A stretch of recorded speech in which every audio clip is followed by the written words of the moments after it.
Bismillahirrahmanirrahim. Students, today our lecture number 16 selection of averages पे हम last बात कर रहे थे चैप्टर नंबर 5 के।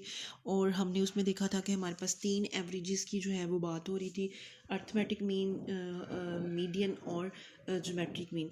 तो लास्ट हमारे लेक्चर में ये था कि हमने यहाँ तक ये देख लिया था कि अर्थमेटिक मीन, ज्योमेट्रिक मीन और मीडियन कहाँ पे यूज़ होता है। मोस्ट जो हमारे पास इजी टू वे था ज्योमेट्रिक मीन, हमने बोला था या ज़्यादा रीज़नेबल है, लेकिन क्योंकि easy to calculate arithmetic mean होती है तो लोग इसको कैलकुलेट ज़्यादा करते हैं। नेक्स्ट हमारा जो टॉपिक आज का स्टार्ट होना है वो है द अर्थमेटिक मीन, मीन्स के the advantages and disadvantages these averages, the construction of index number बनाते हुए इन एवरेजेस में कौन से मतलब एडवांटेज के फ़ायदे क्या हैं और डिसएडवांटेजेस इनके नुकसानात क्या हैं वो हम देखेंगे। ज़ाहिर बात है जिस एवरेज के एडवांटेजेस ज़्यादा होते हैं उसे हम यूज़ करते हैं, जिसके डिसएडवांटेजेस कम हों और एडवांटेजेस ज़्यादा हों। ठीक है, तो स्टार्ट करते हैं द अर्थमेटिक मीन। हम बात करने लगे हैं अर्थमेटिक मीन मतलब एक्स बार। अगर इंडेक्स नंबर में जो है वो अर्थमेटिक मीन को यूज़ किया जाए, it is readily understood and it is easy to compare. ये बहुत जो है फर्स्ट इसका जो है वो कह रहा है कि इसका फ़ायदा ये है कि बड़ी अच्छे से इजीली जो है वो अंडरस्टैंड हो जाती है, समझ आ जाती है। इजी टू कंप्यूट, इसको बड़े अच्छे से कंपेयर कर लेते हैं। It is amenable to mathematical treatment, आपकी मैथमेटिकल ट्रीटमेंट इस पे लग सकती है। The mean of sub group can be averaged, find the mean of all the data. आप अपने सब ग्रुप्स के मीन बना सकते हैं, मतलब कंबाइंड मीन निकाल सकते हैं इसका बनिस्बत कि आपका सबका लें। The disadvantages of a mean are that is easily greatly, अब वो बताने लगे हैं डिसएडवांटेजेस। वो कहते हैं ये average is greatly affected by extreme values, it is given too much weight increasing price and too little to decrease ones. ठीक है, it is biased upward. Moreover, the mean of relatives is not reversible. Chain of base cannot be made without affecting the proportionate change in the index number. वो यहाँ पे ये बात बता रहा है कि एक तो फर्स्ट ऑफ ऑल जो अर्थमेटिक मीन है हम इसका स्टार्ट से पढ़ें कि ये ग्रेटली इफेक्टेड होती है एक्सट्रीम वैल्यू की, कि बहुत ज़्यादा अचानक से बड़ी वैल्यूज़ आ जाएं या बहुत स्मॉल वैल्यूज़ आ जाएं, एक्सट्रीम लो या एक्सट्रीम हाई वैल्यूज़ आ जाएं, तो ये उस पर इफेक्टेड होती हैं।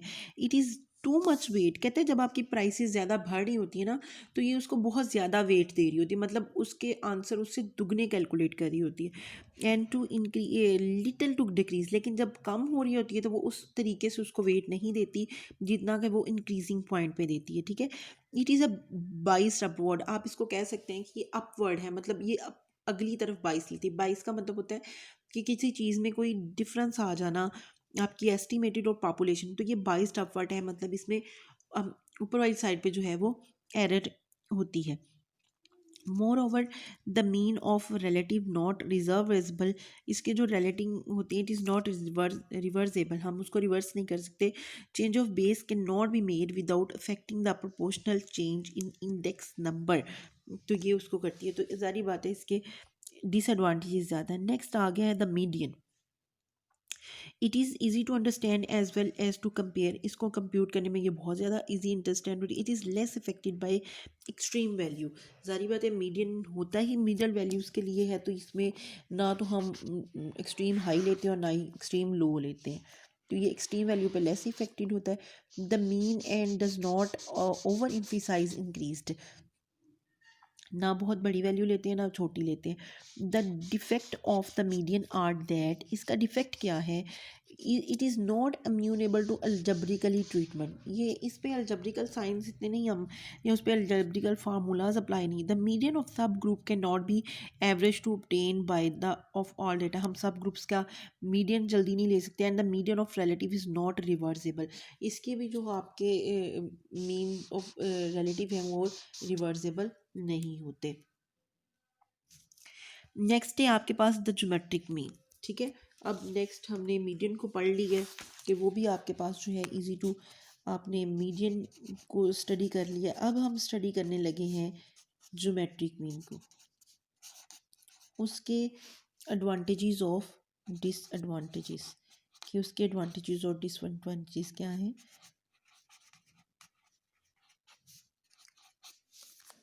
ठीक है। देखें जी, the geometric mean the geometric mean is suitable average for ratio and it is give equal importance to equal ratio of change। कहते हैं ज्योमेट्रिक मीन को actually it is suitable average for the ratios, ये rate and ratios पे होती है। It give a equal importance to equal ratio of change, मतलब जिस ratio से आपका कोई चीज़ चेंज हो रही हो वो उसी रेशो से उसको अहमियत इम्पोर्टेंस भी इक्वल इम्पोर्टेंस देती है।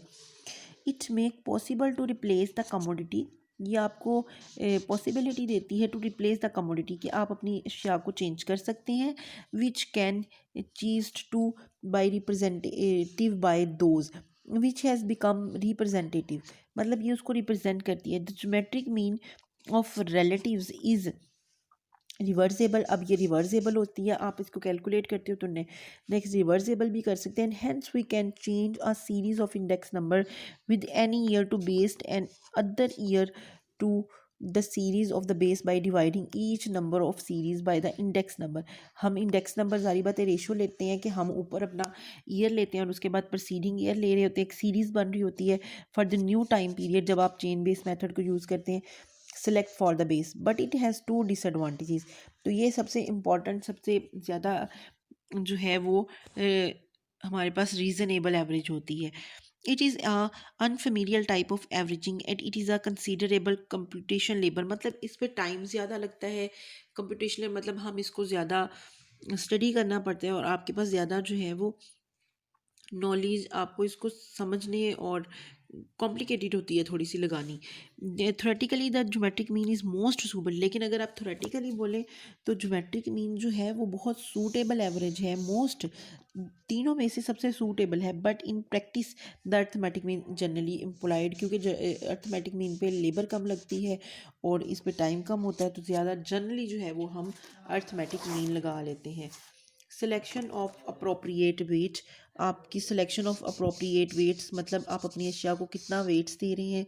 The last important step in the construction of wholesale price index number is to decide how to select weight which would indicate the relative importance of the various commodities, मतलब कि आप अपनी जो relative importance है वो अशिया को किस तरह देंगे। It is equivalent that the commodities select are not equally important, तमाम अशिया कभी भी equally important नहीं होती। It is equivalent that all the commodities select are not equally important, means कि आप हमेशा हमारी अहमियत या इम्पोर्टेंस जो है वो तमाम चीज़ों के लिए इक्वल नहीं होती है, हम डिफरेंट रिलेटिव इम्पोर्टेंस से काम करते हैं। For example egg and coffee, अगर एग्स और कॉफ़ी है कि not be given the same importance, आप उसको सेम इम्पोर्टेंस नहीं दे सकते as wheat and rice. Means कि आप अगर ये देखना चाहते हैं एग और कॉफ़ी कितने लोगों को, तो जो इंसान को कॉफ़ी पसंद होगी वो कॉफ़ी को ज़्यादा वेट्स देंगे, ज़्यादा ये रिलेटिव, जबकि एग्स को नहीं। और इसी तरह जिन लोगों को जो है वो वीट और राइस, इसमें भी आप जो है उसमें relative important wheat is much more important then coffee. अगर आप देखें कि आपकी जो वीट है वो कॉफ़ी की निस्बत ज़्यादा इंपॉर्टेंट है क्योंकि आपको डेली खाना खाना है, it is therefore desirable that wheat must be given more importance. इसी तरह to meet that requirement of it taking into account the relevant importance of each commodity a sample survey should be conduct। तो जब हमने देखना होता है कि लोगों की टेस्ट के हिसाब से या बजट के हिसाब से किस चीज़ की ज़्यादा रिलेटिव इंपॉर्टेंट है तो हम उस पर सर्वे बनाते हैं। इट इज़ कॉफ़ी, वो कहते हैं सर्वे शुड बी कंडक्ट, तो हमें इस चीज़ के लिए देखने के लिए हमें पहले सर्वे कंडक्ट करना पड़ते हैं। on the basis or in survey each commodity should be assigned a multiplier which express more or less according to the equal importance given group। such a multiplier is technically called the weight। वो जो हम उसको multiplier दे रहे होते हैं, for example कि आपको हम ये देखते हैं कि कितने परसेंट लोग जो हैं वो वीट को यूज़ करते हैं और कितने परसेंट कॉफ़ी। तो अगर फ़र्ज़ करें कि वीट 95% यूज़ करते हैं और कॉफ़ी 25%, तो that's a 25 is the weight of coffee, कि 25 आपके लिए कॉफ़ी का वेट होगा। आप कहेंगे 20% कॉफ़ी करते हैं और 95% जो है वो वीट को करते हैं, तो ज़ारी बात है 25% कॉफ़ी का वेट है और रिलेटिव इम्पोर्टेंट वेट हम देंगे उसको क्यों बोलेंगे और 95% वीट को हम देंगे। ठीक है, actually consumed, produced and sold, there is a money values. It is customary to apply quantity weights then dealing with price themselves, and the value weights are usually the price relative. तो हम फिर उसके price relatives बनाते हैं. The quantity or value weights may related to the base period or to the given period. कहते हैं कि हम अपने क्या करते हैं, बेस पीरियड और गिवन पीरियड्स की रिलेटिव्स बनाते हैं. When the base period quantity, अगर हमने क्वांटिटी, अब हम जब सिलेक्शन ऑफ वेट करते हैं इसमें मेन चीज़ ये होती है कि हम प्राइस और क्वांटिटी दोनों को एज इट इज़ रख के वेट बनाते हैं.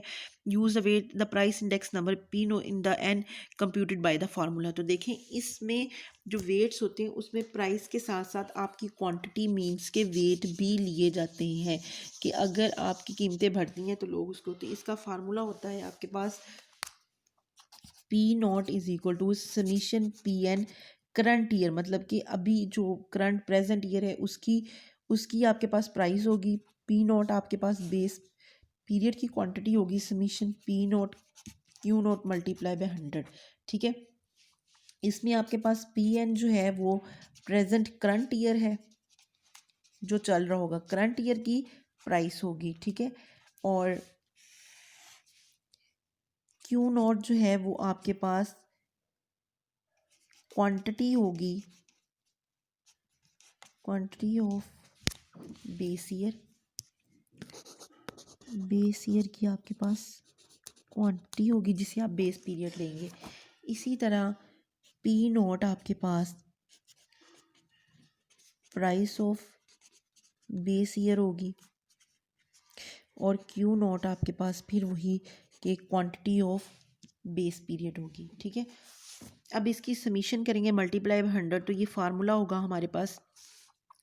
This is called the base year weighting. हम इसको बेस ईयर वेटिंग भी कह सकते हैं क्योंकि नीचे हमारे पास प्राइस भी बेस ईयर की है और क्वांटिटी भी बेस ईयर की है, तो इसलिए हम इसको बेस ईयर वेटिंग भी कह सकते हैं. ठीक है, with the given period quantity Q N as a weight the corresponding, और अगर हम यहाँ पे जहाँ पे हमने बेस ईयर क्वांटिटी ली है वहाँ पे करंट ईयर की क्वांटिटी लें तो ये हमारे पास करंट ईयर क्वांटिटी जो है वो वेटिंग बन जाती है. ठीक है, तो ये दो फार्मूलाज हैं आपके पास जिसमें आप एज अ वेट जब अपने प्राइस के साथ क्वांटिटी भी लेंगे तो फिर this is also known as a given and a current year weighting. इसे हम बेस ईयर क्वांटिटी कहते हैं. ये हमारे पास बेस ईयर वेटिंग होती है, ये क्यू की वजह से इसको कहा जाता है, और यहाँ इसकी है तो इसे हम करंट ईयर वेटिंग कहेंगे. ठीक हो गया. नेक्स्ट ही है जी, हमने पढ़ा था it is delivered that not is the different system of waiting would not generally lead two identical result. ठीक है, नेक्स्ट अब हमारा टॉपिक स्टार्ट हो रहा है अनवेटेड इंडेक्स नंबर. ठीक है, जब हमने लास्ट लेक्चर लिया था उसमें कहा था कि अनवेटेड इंडेक्स नंबर, दो तरह के इंडेक्स नंबर होते हैं, एक होता है वेटेड और एक अनवेटेड इंडेक्स नंबर. ये भी हमने कल बात की थी. तो आज हमारे पास है unweighted index number. Unweighted index numbers क्या होते हैं? Unweighted indices are generally classified into simple aggregate indices and simple average of relatives. कहते हैं जो अनवेटेड हमारे पास इंडेक्स नंबर्स होते हैं, सारी बात है अनवेटेड. वेटेड का मतलब है कि अभी हमने टॉपिक पढ़ा वेट्स का, तो अनवेटेड का मतलब है कि उसमें क्वांटिटी ऑफ बेस और क्वांटिटी ऑफ करंट शामिल हो जाती है, तो वो उसमें वेट इन्वॉल्व हो जाते हैं. लेकिन जो अनवेटेड इंडेक्स नंबर होते हैं तो उनमें सिर्फ प्राइस होती है, उनमें क्वांटिटी नहीं शामिल होती, इस वजह से हम उनको अनवेटेड इंडेक्स नंबर्स कहते हैं. ठीक है, इसे हम सिंपल एवरेज इंडेक्स नंबर का नाम भी दे रहे होते हैं. Simple average index number is one that indicate the percentage change in the aggregate prices of a number of commodities, say K, the different periods. कहते हैं सिंपल एवरेज इंडेक्स नंबर हम कहते हैं the aggregate price of number of commodities के different period. It is obtain by dividing the sum of the given year. इसमें आपने अपने जो गिवन ईयर की प्राइस होती है उस सबको जमा कर लेना है. ठीक है, तमाम की, फॉर एग्जांपल अगर 5 साल की है तो 5 साल ऑफ ऑल कमोडिटी, तमाम की तमाम अशिया की कीमतों को जमा कर लेना है by the sum of the base period, और नीचे आपने बेस पीरियड की प्राइस को सम कर लेना है. Same commodities are expressing the result can proceeding symbolically. तो इसका फार्मूला हम ये लिखते हैं. अनवेटेड हम इसको क्यों कहते हैं? क्योंकि इसमें हमारे पास वेट एज अ वेट के तौर पर क्वांटिटी शामिल नहीं होती, क्यू नॉट या क्यू एन इसमें शामिल नहीं होता, ये इसमें इंक्लूड नहीं होते, ये जस्ट प्राइस होती है। तो इस वजह से कहते हैं where P nought denote the price index for the given and relative is the base note, तो इसे हम प्राइस इंडेक्स बी बोलते हैं। समीशन पे P and denote the sum of prices for the given year, इसका मतलब है कि आप अपनी गिवन ईयर्स की तमाम प्राइसेस को प्लस करेंगे और P nought denote the sum of prices of are the base period, और वो आप बेस पीरियड का सम लेंगे। A simple aggregating index is easy to understand as well as to apply, but it has a disadvantages। कहते हैं ये बहुत अच्छे से हम इसको समझ सकते हैं, अप्लाई भी कर सकते, but it is a disadvantage, उसका एक डिसएडवांटेज है of not taking into count the relative importance of the various community. इसमें हम एक्चुअली में रिलेटिव इंपॉर्टेंस मतलब कि उनकी वेट्स शामिल नहीं कर रहे होते, क्यों नहीं शामिल कर रहे होते, इस वजह से हमें ये नहीं पता चल रहा होता कि कौन सी चीज़ की कितनी रिलेटिव इंपॉर्टेंस है। Moreover the unit of price of different commodities being भी डिफरेंट, सारी बात है हर एक की प्राइस के जो यूनिट्स होते हैं वो डिफरेंट्स होते हैं, कोई चीज़ केजी में होती है, कोई किलोग्राम्स में हो रही होती है, कोई लीटर में मिल रही होती है। Influence the price index number, उस पर फ़र्क पड़ता है, which has become an inappropriate measure, वो inappropriate measure but that is why it is seldom used in the practice, तो हम इसको शाज़ो नाज़री सेल्डम ही यूज़ करते हैं। ठीक हो गया। नेक्स्ट है आपके पास सिंपल एवरेज ऑफ रिलेटिव। अगर आपने सिंपल एवरेज ऑफ रिलेटिव्स को यूज़ करना है, a simple average of price relative is an index obtain by taking the average of price relatives of the given commodities. अब वो इसमें कहता है कि आपने एक्चुअली में a simple average of price relative is index, आपने प्राइस रिलेटिव में एवरेज लेनी है गिवन कमोडिटीज़ और year by expressing the result of percentage, और इसका आंसर परसेंटेज में आएगा। इसका फार्मूला होता है 1/k समीशन, आपने इनको पहले मल्टीप्लाई करना है फिर उस के करना है, इसका ये फार्मूला है। Where K denote the number of commodity those price relatives are the combined, कि कितनी अशिया की कीमतों को कंबाइंड किया जा रहा है। The simple average of relative index is a superior to simple aggregate index, ये हमारे पास एक्चुअली में ये सुपीरियर होता है, जो हमने पीछे वाला फार्मूला पढ़ा उसके कंपैरेटिवली ये ज़्यादा हमारे पास जो है वो रिलेटिव बेस्ट होता है। It suffer from the disadvantages, लेकिन इसके भी कुछ disadvantage, that is each price relative exact equally influence and given on consideration to the economic importance, हर एक की दूसरे पे इकोनॉमिक इम्पोर्टेंस होती है ऑफ ईच कमोडिटी, और वो हर दूसरे पे असरअंदाज हो रहे होते हैं। Moreover the use of arithmetic mean which is not appropriate average to use with ratios, और फिर वो कहते हैं जो आप अर्थमेटिक मीन यूज़ करते हैं जनरली वो आपके लिए ज़्यादा बेस्ट नहीं होती, क्योंकि रेशियोज़ के लिए तो अर्थमेटिक मीन है ही नहीं, या रिलेटिव इंपॉर्टेंस है ही नहीं, तो रेशियोज़ के लिए तो ज्योमेट्रिक मीन है। रिजल्ट इज़ अ अपवर्ड बाइस, तो जब आप इसमें अर्थमेटिक मीन को यूज़ करते हैं के में 1/k करके अर्थमेटिक मीन के अकॉर्डिंगली ये फार्मूला बना है, तो जब आप यूज़ करते हैं तो इसमें फिर कौन सी बाइस आती है, अपवर्ड बाइस आती है। दिस शॉर्ट मतलब कि ये आपकी बहुत ज़्यादा आपकी जब प्राइसेस बढ़ती हैं तो उसको बहुत ज़्यादा वेट्स देती है। This sort of drawback may be got rid of by using the geometric mean, अगर आप अपनी ये तभी ख़त्म हो सकती है जब आप इसकी प्राइस के लिए ज्योमेट्रिक मीन यूज़ करें। In which the case the formula are, तो आप इसका फार्मूला कुछ इस तरह से बना सकते हैं ज्योमेट्रिक मीन का, ये अर्थमेटिक के अकॉर्डिंगली ये ज्योमेट्रिक, तो तब आपकी ये जो अपवर्ड बाइस है वो रेज आउट होती है। Where K denoted the number of commodity those price relative been average, the median may be used for averaging the price relatives में वो भी यूज़ हो सकता है। तो आपने अगर एवरेजिंग में लेनी है तो अर्थमेटिक मीन की ड्रॉबैक्स ये हैं, तो ज्योमेट्रिक मीन यूज़ होती है।